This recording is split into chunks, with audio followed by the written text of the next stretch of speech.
Aparentemente, ella llega al tinaco por voluntad propia y se mete al tanque. Mira, mira, mira, mira. Ahí sí ya está hablando con alguien. No solo está hablando, está acariciando algo. Incluso permíteme mostrarte algún post que ella hizo. Siempre te sentirás perseguida por la idea de que estás desperdiciando tu vida.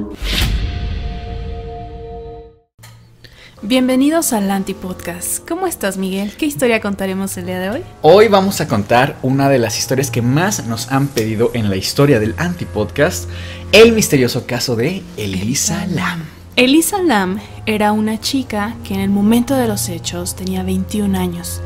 Ella estudiaba psicología en la Universidad de British of Columbia, vivía en Canadá, pero tenía ascendencia asiática. Sus papás venían de Hong Kong y se mudaron a Canadá. Incluso montaron un negocio de comida china. Las personas que la conocieron y convivieron con ella comentaban que era una chica bastante alegre, era muy buena amiga, pero era bastante reservada con sus sentimientos, lo más personal, lo más íntimo, no era frecuente que lo contara. Y esto es importante porque ya después ella, en el papel de víctima de la situación que vivió, pues fue difícil para los investigadores armar un perfil psicológico con una personalidad como la de ella.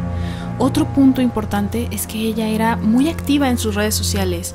De hecho, la red social que más ocupaba era Tumblr. No sé si en algún momento escuchaste hablar de esta red. Sí, pegó muy fuerte en Estados Unidos, ¿no? Justamente, y más o menos fue precisamente por esa época. Incluso, permíteme mostrarte o leerte algún post que ella hizo, porque por cierto, su perfil en la actualidad sigue activo, nunca se desactivó su perfil. Es decepcionante el sentirse triste sin razón alguna. La tristeza puede ser hasta complaciente si hay manera de justificarla, pero mi tristeza no tiene propósito. La depresión es terrible. Si algún día alguien te dice que tiene depresión, nunca le preguntes ¿por qué? No hay un por qué. Deja de decir a otros que paren de estar tristes. Solo acompáñalos. Siempre te sentirás perseguida por la idea de que estás desperdiciando tu vida. ¿Qué opinas, por ejemplo, Miguel, de este post?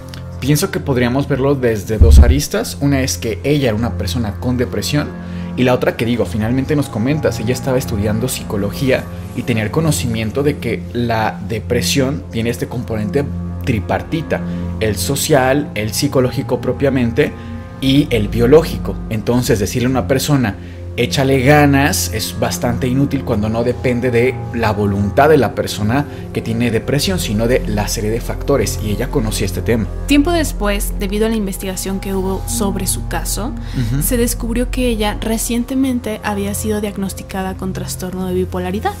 Esto implicaba que tomaba varios medicamentos en su día a día. ¿Sabemos cuáles? Sí, unos de ellos eran quetiapina, lamotrigina y venlafaxina. No cualquier cosa, ¿eh? Sí, justo, bastante, son medicamentos controlados, son medicamentos psiquiátricos que no es como tomarte una aspirina. Y con muchos efectos adversos, además. Exactamente.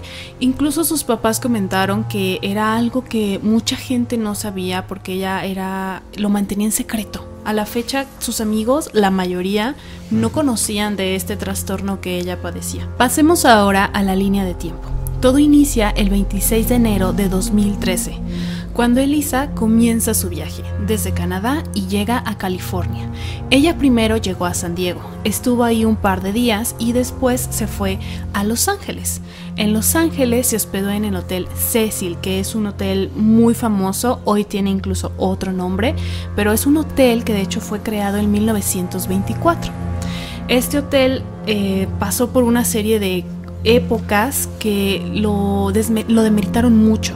Es decir, lo construyen en 1924, incluso es la inauguración en el mismo año, pero en 1929 llega la Gran Depresión en Estados Unidos, claro. Entonces todo cayó, todo. Toda la economía. Exactamente. Tiempo después el hotel seguía en pie, pero después llega la Segunda Guerra Mundial y todo el caos y las consecuencias que se generaron a través de esto, pues Estados Unidos al final de cuentas participó y también tuvo su repercusión. Entonces, sí, más a nivel turístico, ¿no? Claro. O sea, recordemos que era un hotel que funcionaba con que la gente fuera de visita a Los Ángeles. Comentas que estaba en Los Ángeles, ¿verdad? Sí. Además, esta zona donde se construyó el Hotel Cecil estaba en una zona llamada Skid Row. De hecho, a la fecha existe y siempre se ha caracterizado por ser una zona con demasiada violencia, índices de violencia muy altos. Se dice que ni siquiera la misma policía quiere entrar. Hay muchas personas sin hogar alrededor de este hotel, en toda esta zona. Incluso puedes ver casas de campaña. Te muestro un poquito para que veas la situación. Es un barrio prácticamente, sí, ya. Es un barrio, exactamente. ¿Qué no? ¿El Hotel Cecil es el mismo del caso de la Dalia Negra? Exactamente, este hotel tiene pues toda una historia y de hecho no solamente la Dalia Negra. Entre las historias con las que cuenta el hotel es que fue la última vez en la que se vio a la Dalia Negra, ya existía desde este tiempo. También el asesino serial Richard Ramírez, que más conocido como el acosador nocturno, también pasó múltiples noches hospedado en este hotel. A la fecha se han registrado alrededor de 10 a 15 suicidios después de su inauguración. O sea, son demasiados casos. Y pues prácticamente también se trafica con drogas en esta zona. Hay múltiples chicas sexoservidoras. Es una zona muy de barrio tal cual, ¿no? Entonces imagínate, esta chica, Elisa, llega a este hotel sin conocer nada al respecto. En plan turista, en plan conocer. Turista, exactamente. Y te voy a decir las teorías por las cuales, y suena bastante lógico, no tiene nada que ver con algo paranormal, ¿por qué llegó a ese hotel? Ese hotel tiene un promedio de unos $75 por noche. Es decir, es sumamente barato a comparación de los hoteles del resto de la ciudad, donde rondan los $150, $200. Sí, California es carísimo. Es carísimo, Los Ángeles aún más. Entonces este hotel, cuando tú entras incluso y ves las reseñas, las fotos no coinciden con lo que realmente se ve en el hotel. O sea, las fotos están como un poco truqueadas o a lo mejor son muy antiguas. La mayoría de las personas, de hecho, se quejan más por cuestiones administrativas, en plan, no había agua, los electrodomésticos no sirven, el elevador se traba, más que por temas paranormales. Entonces, es un hotel que maneja bajos costos, se le llama incluso que es más bien como un hotel de paso, donde te hospedas 2-3 noches y te vas. No casi te quedas. Como un motel aquí en México, ¿no? Exactamente. Entonces, bueno, ella llega a este hotel y pide una habitación, tan así que podías tener una habitación compartida, a manera de hostal, como lo conocemos por ejemplo en México, ¿no? Donde compartes una habitación con desconocidos, cada quien tiene su pedacito para dormir. Pero sabemos si ella, o sea, llega al hotel sola. Sí, ella todo su viaje era sola. O sea, ella decidió pagarse esas vacaciones. También se cree que eligió este hotel porque pues ella traía un presupuesto de estudiante. Ella estaba estudiando psicología, entonces no se podía dar pues grandes lujos. Entonces sí, ella llega sola al hotel, se hospeda y pide una habitación compartida. Ella comenzó a visitar los lugares que estaban alrededor del hotel incluso. También hay una entrevista con una empleada de una librería que estaba casi al lado del hotel. La librería se llama The Last Bookstore. En esta librería ella compró algunos libros, algunos regalos para familiares y mantuvo una conversación con la chica que trabajaba aquí. Okay. La chica comenta que no, en ningún momento percató algo raro en ella, como que estuviera alterada. Muchas veces se nota cuando hablas con una persona que tiene... Sí, algún trastorno. Algún trastorno. Ella comenta que fue completamente normal la conversación con Elisa, le compró libros, incluso le dijo que eran para llevarlos a familiares, que ella venía de Canadá y demás. Creo que esto es importante porque más adelante nos va a servir para las teorías, porque algunas de ellas hablan de que estaba incluso intoxicada con algún tipo de drogas, pero por ejemplo esta empleada dice que vio todo normal. ¿Sabemos cuántos días estuvo en el hotel hospedada? Sí, ella estuvo 4 días hospedada y diariamente se comunicaba con sus padres. Okay. Porque pues ellos estaban lejos, ella estaba sola, era su primer viaje sola justamente. Pero el 30 de enero de 2013 es la última vez que tienen comunicación con ella. Ya no les llamó más, no mensajes, no videollamadas, nada. Los papás obviamente se empiezan a preocupar, llaman a la policía de Los Ángeles para hacer un reporte de desaparición. El 6 de febrero de 2013 ya estaba en efecto la desaparición, ya habían pasado más de 72 horas, pero a este momento en realidad el caso no había tomado la notoriedad que tuvo tiempo después.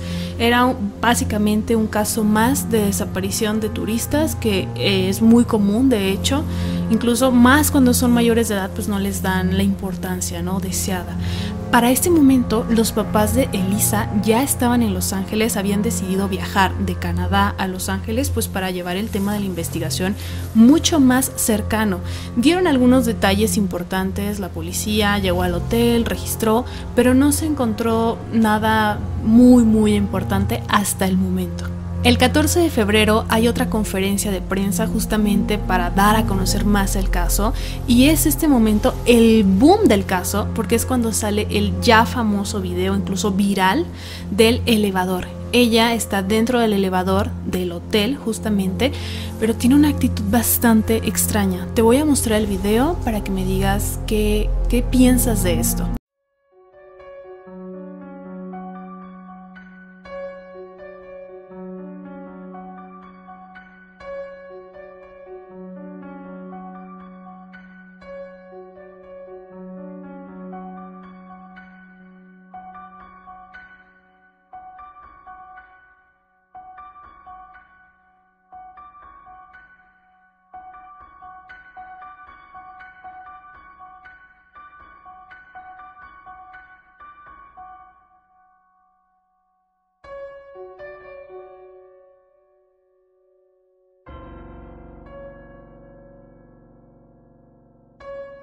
No se cerró, pareciera que no se cerró en primera instancia porque desde el inicio tocó varios botones, ¿eh? Sí. O sea, yo ahorita que lo estaba viendo dije, ¿por qué no se cierra la puerta? Bueno, desde que se subió, tocó varios botones.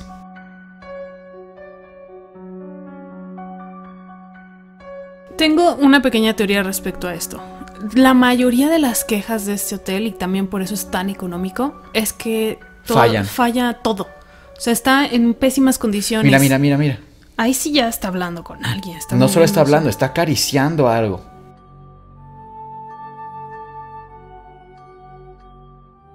Hace este movimiento con su mano como si estuviera acariciando algo que ella está viendo ahí.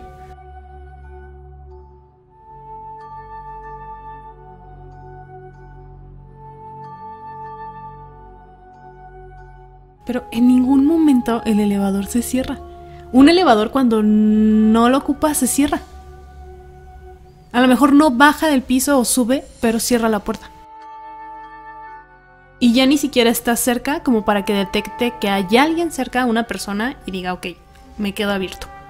Okay. Es raro. ¿Ahí va a regresar en algún momento? Sí. También quiero que prestes atención, Miguel, a que los números que puedes ver hasta abajo, donde van corriendo las horas, la fecha, ajá, no se alcanzan a distinguir bien. No registran correctamente. No registran adecuadamente, el número no es completamente visible. Eso es otra de las críticas que siempre ha tenido este video, que quizás fue manipulado o algo así para que no se viera el tiempo que tan transcurrió. Bien el tiempo, ajá. Como te decía, Miguel, ella había elegido una habitación compartida para aminorar los costos. Pero las personas con las que estaba compartiendo esta habitación se quejaron de ella. Incluso dijeron que tenía comportamientos extraños y así tal cual lo cito. Y esto hizo que a ella la cambiaran a una habitación para ella sola. Nunca se supo qué tipo de comportamientos extraños refirieron estas personas. Se me hace incluso extraño, no sé si no investigaron más o las personas ya no estaban incluso en el país. No lo sabemos. Y también, pues, quién sabe ¿qué habrá hecho ella para que... ¿Qué vieron los otros huéspedes que les pareció comportamiento extraño? Tanto así que la cambiaron de habitación. El 19 de febrero, algunos huéspedes en ese momento del hotel comenzaron a quejarse del agua que salía de los grifos, de las regaderas. Algunos comentaron que el agua tenía muy baja presión, que casi no salía agua. En otros cuartos comentaron que olía mal, incluso. Y en otros comentaron que el agua era bastante más oscura de lo habitual. Empezaron a darse cuenta los de mantenimiento, así que deciden subir al techo del hotel donde estaban estos tanques que fungen para almacenar toda el agua y así distribuirla a los cuartos del hotel. Van incluso varios empleados porque te voy a mostrar fotos de cómo son estos tanques de agua enormes que están hasta arriba en el techo, súper pesados, son de metal. Y pues bueno, aquí fue donde encontraron el cuerpo de Elisa. Ok.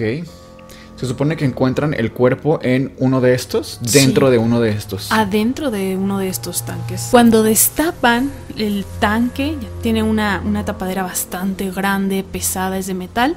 Se encuentran el cuerpo de Elisa, desnudo y flotando en el agua. Ella ya estaba muerta. La causa de muerte oficial fue ahogamiento. Solo había 2 maneras para llegar al techo del hotel: subiendo por una escalera de emergencias a las afueras del hotel o por una puerta que tenía una alarma, la cual nunca se activó.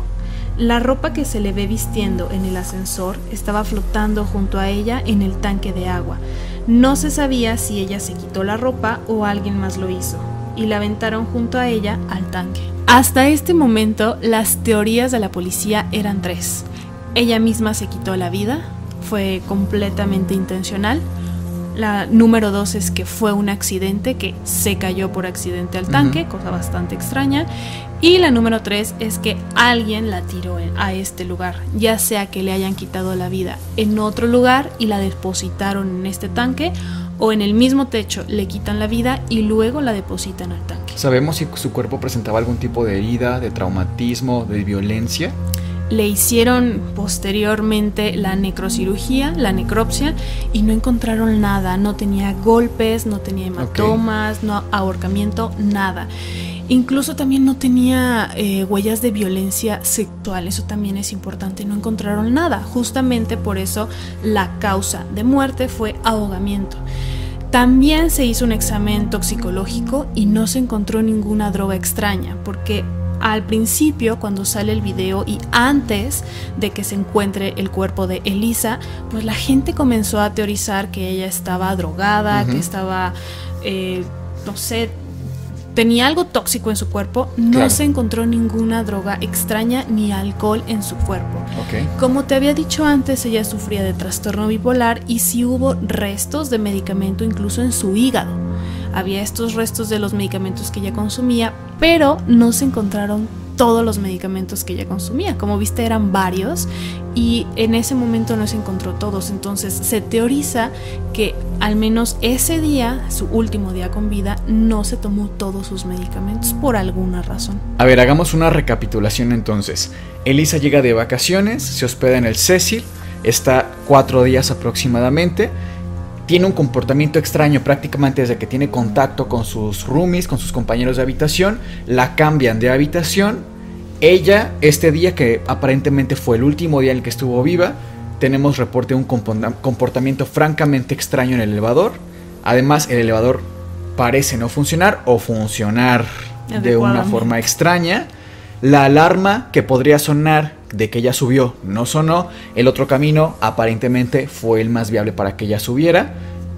Aparentemente ella llega al tinaco, al tanque de agua, quita la tapa manualmente, aparentemente una tapa pesada, se quita la ropa, aparentemente, repito, por voluntad propia, y se mete al tanque, sabiendo que no podía salir por sí misma. Claro.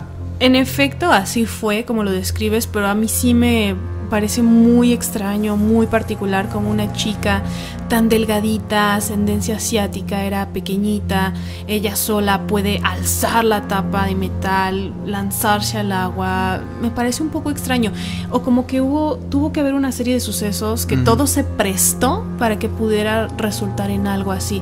Las alarmas no funcionaron, nadie vio nada, ella tenía un comportamiento extraño. Ok, yo te preguntaría, ¿cuál es la teoría paranormal? La que la gente más conoce, que más se da. Ella estaba poseída, fue un demonio, fue un fantasma. ¿Cuál es la teoría popular paranormal? Más bien se cree que el hotel está poseído, una cosa así, que tiene una mala vibra, porque han pasado una serie de asesinos en este lugar, incluso seriales, como fue Richard Ramírez, como fue Jack Unterweger, que era un chico austriaco, me parece. También se cree que ahí murió la Dalia Negra, o fue el último lugar donde estuvo. O sea, que tiene una mala vibra como tal, que ha habido muchas personas que se han quitado la vida, y que toda esta no sé, esta energía negativa de tantos sucesos. Aparte, la zona en la que está llena de personas sin hogar, drogadicción, etcétera, se presta para que el hotel esté maldito, por decirlo de alguna manera. Entonces, que supuestamente alguna entidad negativa se presentó con Elisa, la estaba persiguiendo, y ella, en su desesperación, tratar de huir de esto que en efecto solamente ella podía ver, pues la única salida que encontró fue lanzarse en su desesperación a este tanque. O sea, presumiblemente en el hotel tenemos la prueba más fehaciente de esta entidad que no permite que se cierre el elevador y al mismo tiempo la persigue. Vale, ok. Tú, Miguel, ¿qué teoría tienes hasta el momento, o teorías que nos puedas compartir? Ok, sabemos claramente que ella tenía algún tipo de trastorno. Y para mí esa es la explicación de su comportamiento extraño. No entiendo que para mucha gente el ver a una persona con algún tipo de trastorno psiquiátrico sí es muy espectacular de ver, sí llama demasiado la atención a estos pacientes. Tú y yo trabajamos en algún tiempo rotando en el hospital psiquiátrico y sí son pacientes que llaman muchísimo la atención. No es algo común de ver. Entonces creo que esa es la primera explicación. Mira, a mí me llama la atención que por primera instancia parece tener un comportamiento de paranoia. O sea, algo la está persiguiendo, ella se esconde, ella se retrae, queda muy a la expectativa, mira. Pero al mismo tiempo su comportamiento no es como tal de miedo, sino hasta de curiosidad. Dio un salto hacia adelante como hasta jugando de alguna forma. Pero hay otra parte en la que me llama mucho la atención, que es un movimiento que hace con sus manos, sí, que parece que está acariciando algo. Entonces, a mí eso me está hablando de que no puedes tener una sensación de miedo y paranoia de que te persiguen y al mismo tiempo acariciar a eso que te está persiguiendo. Para mí estaba totalmente disociada y puede ser que un episodio maníaco o psicótico en el que ella estaba en otra realidad. Insisto, vamos a suponer que era un fantasma, vamos a suponer que estaba viendo al mismísimo Satanás frente a ella. Como, ¿por qué huyes y luego lo acaricias? Es bastante incongruente ese comportamiento, aún basándonos en lo paranormal. Yo me orientaría a eso. Ahora, en cuanto... Lo siguiente paranormal que podría ser es cómo levanta la tapa de los famosos tanques de agua, ¿no? Que es parte de las teorías más reforzadas dentro de lo paranormal. Yo me dediqué mucho tiempo a lavar tinacos y te puedo decir que los tinacos tienen un funcionamiento de rosca y tienen que estar huecos por arriba. Entonces, para que la tapa funcione, no puede ser tan pesada. Porque sí, eventualmente los tienen que lavar cada 6 meses esos tinacos por reglamento. Así que no puedes hacerlos tan pesados porque ¿cómo la quitas? Necesitas darle rosca, pero que sea ligera. Ahora, ella no pudo levantarla, pero recordemos que el viento es mucho más fuerte arriba en un edificio que en el primer piso. Y eso simplemente es porque en el primer piso tiene mucha oposición de la superficie terrestre. Pero arriba no. Si tú vas a una azotea de un edificio como en el H+ que trabajábamos, no te da el mismo aironazo que en el primer piso. Sí es diferente. Y ese aire sí puede ir aflojando la tapa y lo vemos en los tinacos de nuestras casas. Además, podría ser también que no son de metal. O sea, ¿quién nos garantiza el material? En los 80 se cambiaron muchísimo material de asbesto, porque es cancerígeno, por material como fibra de vidrio o incluso plástico. Entonces, poner algo de metal arriba de un edificio con el grosor que tiene un techo es muy peligroso, y más un edificio tan viejo. Entonces para mí eso no era metal, era algo mucho más ligero y esa tapa ya estaba abierta. Incluso yo, como me dediqué a esto de los tinacos, hay muchísimos tinacos que están destapados y la gente ni siquiera sabe, no sabe hasta que salen gusanos de su agua. Entonces yo creo que esa explicación va por ahí. Ella, disociada, llega y piensa a lo mejor que es una alberca y se mete a nadar, nadie me ve, pues me puedo quitar la ropa y me meto. Obviamente en su disociación no pudo salir. Esa es mi teoría. Sí, en efecto, sí creo que es algo muy viable, Miguel, porque, como te dije, tenían muchos problemas de mantenimiento. Entonces, ¿quién nos garantiza que las tapas siempre estaban cerradas o que se fijaban cómo estaban? A lo mejor la alarma no sonó, porque ese también fue uno de los puntos más fuertes de esta teoría, es que la alarma no sonó, tuvo que ser algo paranormal. Pero pues en un hotel tan viejo, donde había muchísimas quejas respecto, insisto, al mantenimiento, pues a lo mejor no estaba funcionando esta alarma, ya no servía, etcétera. Entonces sí, también lo creo viable que en su episodio hipomaníaco haya estado haciendo esta clase de cosas extrañas y va y se cae adentro de este tinaco. A lo mejor accidentalmente, incluso a lo mejor a propósito, pero pues obviamente en esta transición en la que estaba, pues no midió las consecuencias. Sí, y además, déjame contarte que dijiste que está en California, ¿no? Ahora que recuerdo. En California son muy famosos los vientos de Santa Ana. ¿Has escuchado de ellos? No. Los vientos de Santa Ana son unos vientos muy fuertes y muy secos, y eso se da desde que en nuestra tierra, en Sonora, o sea, México, pues, son vientos que por el cambio de presión atmosférica y el cambio de altitud van generando mucha más fuerza y un clima mucho más seco, y son vientos muy fuertes y son muy conocidos como los vientos de Santa Ana. Entonces, hace unos aironazos, además con la altitud del edificio, podría ser todavía más eso. Otra cosa que me llamó bastante la atención es que a los padres pues se les entrevistó y demás respecto al trastorno que Elisa tenía, y comentaron que sí estaba en tratamiento, que recientemente había estado entrevistada por su psiquiatra, y en ningún momento comentó que tenía ideación de quitarse la vida. Incluso, permítanme mostrarles una historia clínica. Esta es una historia clínica real de hace mucho tiempo, cuando trabajamos en un hospital psiquiátrico. Que no revelaremos el nombre, por favor. Obviamente no se puede revelar el nombre, pero pues cuando tú haces una historia psiquiátrica, justamente tienes que averiguar esa clase de datos. Es súper importante. Si la persona quiere autolesionarse, incluso quitarse la vida o quitársela a alguien más, es algo que tú obligatoriamente como médico tienes que asegurarte, incluso lo tienes que plasmar en este documento médico legal para que quede constancia de que al menos hasta ese momento de la entrevista psiquiátrica con tu paciente no tenía este tipo de ideas. Entonces creo que también es importante eso, porque los padres de Elisa, insisto, comentaban que estaba, digamos, tranquila hasta ese momento, estable en su tratamiento. Sí, justo mira, aquí encuentro, por ejemplo, esta historia clínica, como dices, real. Aquí ya este paciente tiene mucho tiempo. Contenido sin ideas de minusvalía ni catastróficas, eutímico, o sea, es orientado a sus 4 esferas mentales, cooperador, adecuada higiene y aliño. O sea, se hace un estudio muy minucioso de todas las ideas incluso que tiene el paciente, ideas de tristeza a partir de tal edad, con capacidad para disfrutar sensaciones, actividades extracurriculares agradables, etcétera. O sea, se hace un estudio súper completo como para que no haya estado registrado con el psiquiatra de Elisa, claro. ¿Tienes alguna otra teoría, Miguel? Sí, dijiste de los medicamentos que recuerdo, quetiapina y venlafaxina. Me llaman la atención la venlafaxina porque fíjate que es un medicamento que no es cualquier cosa. Tú y yo sabemos que es un medicamento muy fuerte. Incluso la FDA, que es la Federación de Alimentos y Drogas, ya le pone una etiqueta a venlafaxina de que puede generar ideas de suicidio. O sea, es así de fuerte este medicamento. Sí, hay que vigilarlo muy, muy a cuidado con los pacientes. Incluso tú sabes también que es dar una dosis de medicamento, vigilar y a partir de ir trabajando. No es algo estándar, no es algo generalizado. Entonces, yo creo que sus propios medicamentos también puede estar por ahí la onda. Incluso, por ejemplo, la quetiapina es un medicamento que usualmente lo damos para pacientes con bipolaridad, pero también con esquizofrenia. Son medicamentos duros, insisto, no es tomarse una aspirinita. Entonces, esa es otra teoría. Y la otra es que ella también traía otro tipo de droga encima, probablemente, incluso similar a estas que ya dijo. No me tomo la que era, consigo. Además, en un lugar como Los Ángeles realmente no es tan difícil conseguir un medicamento. Y en la zona donde estaba. En la zona. Entonces, a lo mejor hizo algún tipo de efecto adverso, un medicamento con otro.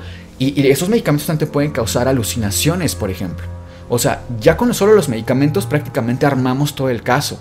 Lo que pasa es que sí hay que saberle un poquito. Y son cosas que a lo mejor como muchos bloggers o demás no son médicos, pues no pueden dar esta información de, oye, ya con el medicamento esto es sumamente peligroso, aunque no tengas nada.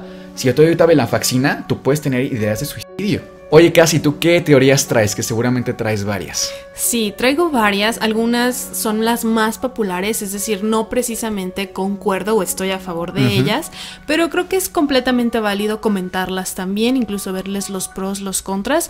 Y también tengo las teorías un poquito más racionales, son las que son menos paranormales. Voy a comenzar con una teoría que es más... Pudo haber sido factible, al menos para mí. Okay. Que fue alguna persona aleatoria. Es decir, la zona donde estaba el hotel, insisto, se comenta que no tiene mucha seguridad del hotel. Es decir, literalmente afuera del hotel hay vagabundos, hay venta de droga, etcétera. Entonces pudo haber sido alguien que entró al hotel, quería cometer algún crimen, alguna especie de crimen, quizás la quería robar o algo, salió mal y pues la aventó en este tanque. A final de cuentas, también este hotel, tengo una foto para que observes. ¿Esto es de atrás del hotel? Es al costado del hotel, entonces básicamente funciona como una escalera de emergencia. Si hay alguna cuestión, algún desastre, incendio, exacto, pues pueden entrar por esta escalera, ¿no? Si se descomponen los elevadores o algo así. Alguien pudo haber llevado a Elisa incluso desde la planta baja del hotel por estas escaleras, nadie se dio cuenta. Insisto, no es una zona muy vigilada. Y si hay gente que esté ahí, pues es gente que no está en las condiciones suficientes como para percatarse de algo así. Me explico, es gente que está, por ejemplo, drogada, ¿no? Entonces, pues a lo mejor sí sucedió de esta manera, se la llevan al techo, pudo haber sido 1, 2, 3 personas más, no lo sé, o incluso pudo haber sido que, insisto, entraron a robar, se la encuentran a ella, sale mal, la avientan al tanque. Para mí sí pudo haber sido alguien que la haya tomado y ya sea que la subió por estas escaleras y ahí le hizo algo, la quería robar o matar incluso, exacto. Que no tenemos video ni foto de nadie más, ¿verdad? O sea, nada más lo de Elisa. Nada más lo de Elisa, exactamente. Pero pues pudo haber sido, a final de cuentas, las personas que se encuentran en esta área, en Skid Row, no están en las mejores condiciones, ¿no? Sí. Son gente, incluso es gente que no le conviene hablar. O sea, imagínate, estamos hablando que es una zona de traficantes, por ejemplo. Seguramente el traficante va a ir a dar su declaración a la policía. Pues claro que no. Se puede meter en más problemas, ¿no? Entonces pudo haber sido que la llevó por fuera, o incluso la persona o personas, no descarto la idea, subieron por estas escaleras, entraron al hotel, se le encuentran a ella en el elevador, etcétera, y ya después la regresan a este tanque, ¿no? ¿Esa es tu mejor teoría o traes otra? No es la mejor, pero creo que es bastante viable. Quizás no es la más probable, pero ahí está. Tengo otra teoría que también es bastante apoyada por algunos internautas, se comenta bastante, que es que fueron algunos empleados del hotel o solamente uno. ¿Por qué? Porque ellos son los que tienen acceso a cualquier lugar del hotel, no estaba en las condiciones suficientes, quizás hubo algún accidente, por ejemplo, que algún empleado o empleada haya visto a Elisa en esta condición extraña y nadie haya hecho nada, que a nadie se le haya hecho extraño, llamar a la policía, llamar al hospital o algo así para brindarle ayuda. Es decir, lo dejaron pasar. A final de cuentas, encontrarte con una persona así que está siendo hospedada en tu hotel es negligencia. Entonces podría ser que hubo un caso ahí de que no se le apoyó, no se le brindó el servicio, que quisieron ocultar esto. Porque se cree que el video, el famoso video que ya pusimos aquí en el elevador, exactamente, está modificado.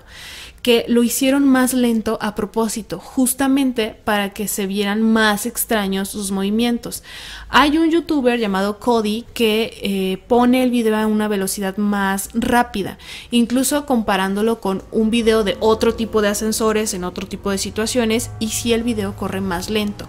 Al final, el tiempo que supuestamente se cree que se recortó del video para hacerlo más lento es alrededor de 1 minuto.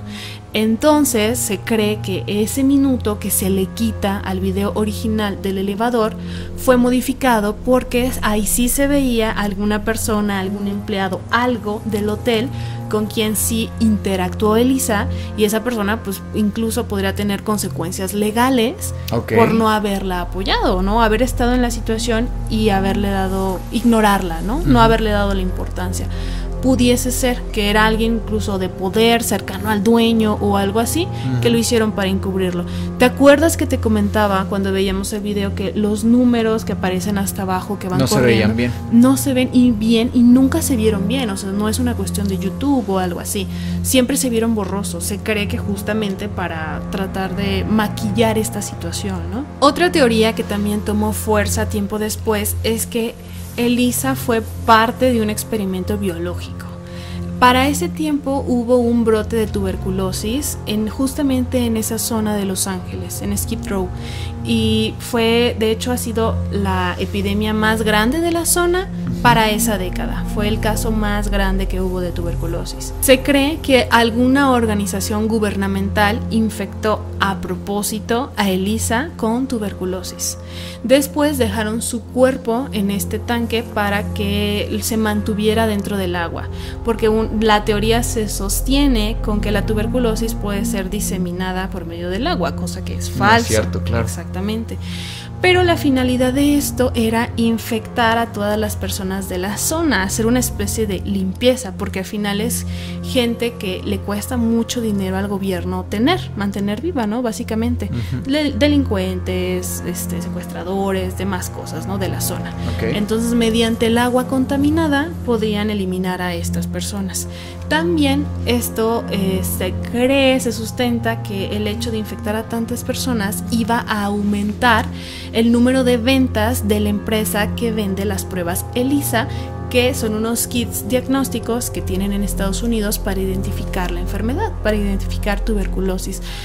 Muy rebuscada. Sí, muy rebuscada. Honestamente, a mí no me parece que tenga las bases suficientes. No. Es decir, sí ha habido brotes de tuberculosis, pero a lo que voy, es una enfermedad viejísima. Tiene desde... Mira, desde la antigua Roma se conocía como ptisis, esa enfermedad. Después viene como la antigua Grecia, la antigua Roma después. Y se retoma, o sea, todos estos años. Ya después empieza la investigación con el doctor Koch muchísimos años después. Pero la enfermedad es antiquísima. Es antiquísima. Tenemos vacunas para tuberculosis desde hace muchísimos años. Desde 1930 ya tenemos la prueba de tuberculina. Hay tratamientos. No creo que sea lo más viable con tuberculosis. No, aparte como que culpar al gobierno sí me suena muy conspiranoico. O sea, sí creo que hay teorías muy interesantes de otros temas que dices, ok, aquí sí te la puedo comprar. Pero esta en particular, que el gobierno meta así las manos y quiera contaminar, transmitir la micobacteria a través del agua sin saber que no se transmite así, se me hace como demasiado no saber, pero pues suena muy teoría de internet. Sí, justamente.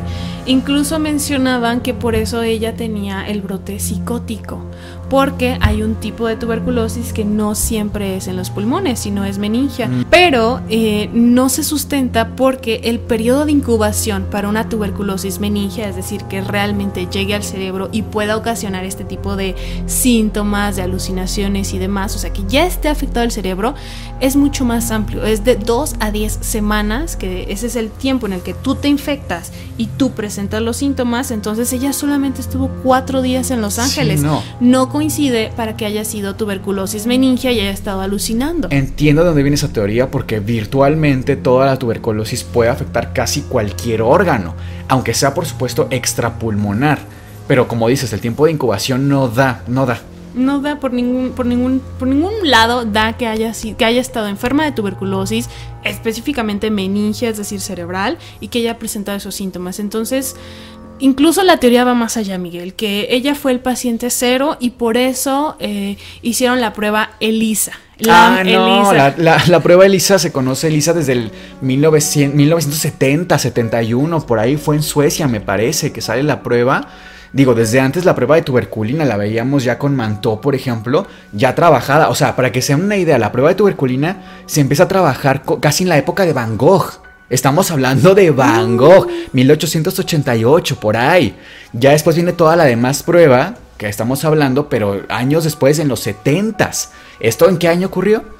La prueba LAM-ELISA se crea más o menos en el 2009, específicamente. No, pero el caso de ELISA. En 2013. No, nada que ver. O sea, sí, nada que ver, por supuesto. Lo único curioso, y que sí es una serie de coincidencias, es que en 2009 se crea, o sea, la ELISA ya existía, la prueba ELISA, sino que se crea una variación, una versión nueva que se llama LAM-ELISA, específicamente. Curiosamente se crea en la Universidad de Canadá, donde ELISA estudiaba, pero esto fue muchos años antes, o sea, fue en 2009, el caso de ella es en 2013. En 2009 ella todavía ni siquiera llegaba a la universidad. Y también tengo una evidencia que es un estudio, lo vamos a dejar aquí en pantalla, que se hizo en Sudáfrica justamente con esta prueba, LAM-ELISA, que básicamente es una prueba en orina para detectar tuberculosis en pacientes con VIH positivo, porque es mucho más factible que pacientes con VIH tengan tuberculosis. Y digo, como cultura general vale la pena también porque ELISA, la prueba, se llama ELISA. Es porque es un acrónimo. Un acrónimo son siglas que si tú juntas, como también tiene vocales y consonantes, te da una palabra. En este caso es Enzyme Linked. Ahí tienes la E, la L, el. Tenemos Immunosuppression, que te da I, Immunosuppression, LIS, y la A es de assay. Entonces es más fácil decir una ELISA que aventarte todo el palabrerío además, ¿no? Es una abreviatura. Sí, y que además pues no está mal no saber, pero cuando decimos por ejemplo que es un ensayo en laboratorio es porque sigue una serie de pasos, es una secuencia de pasos. En este caso la ELISA lo que muestra es si hay anticuerpos o no hay anticuerpos frente a un bicho, frente a un patógeno, que podemos hablar de una ELISA por ejemplo para hepatitis, una ELISA para VIH por ejemplo, etcétera, no nada más para tuberculosis. Y por si queda duda, la abreviatura de LAM básicamente hace referencia a este nombre muy raro, que es lipoarabinomanano. Es una proteína que se encuentra en la pared de la bacteria de tuberculosis, entonces lo que hace la prueba es identificar si existe este componente y así decir es positiva. Eso significa LAM, realmente no es como una conspiración y que ella fue el paciente cero y demás. Que sí está curioso el caso, ¿no? O sea, la coincidencia. Sí. Claro, es una serie de coincidencias, pero pues no, básicamente ya existía desde hace muchísimo estas pruebas, mucho antes del caso. Bueno, Miguel, y pues esas son todas mis teorías en realidad. Como ves, también le doy un poco más de peso a las teorías no paranormales. Para mí sí cobra bastante sentido el hecho de que ella fuera una paciente con alguna enfermedad mental, a lo mejor no estaba en el tratamiento adecuado, quizás le habían cambiado dosis recientemente y ella decide viajar. Que es muy común, ¿eh? Es muy común, o sea, normalmente si tú vas a cambiar dosis, elevar, bajar, tienes que vigilar. Tienes que vigilar, no te puedes ir, no sé, a lo mejor fue por ahí un fallo. Para mí da todo el sentido del mundo este comportamiento extraño de un brote hipomaníaco que presentan los pacientes con bipolaridad, justamente. Entonces, sí, para mí es un caso que no tiene nada de paranormal, honestamente. Sin embargo, al no saber muchos datos justamente de trastornos mentales y de la prueba de ELISA, dices, ay, hay muchas cosas que sí resuenan. Y que sí entiendo que el video del elevador es muy llamativo. Es muy llamativo porque parece que alguien no deja que entre nadie, que salga nadie. Una actitud muy rara, parece que acaricia algo, insisto. Pero creo que todo esto se puede explicar perfectamente gracias a la ciencia en este caso. Recuerden que si les gustó este episodio del Antipodcast, nos pueden dejar una propinita pulsando el botón de gracias o el de unirme y hacerse miembros. Buenas pesadillas.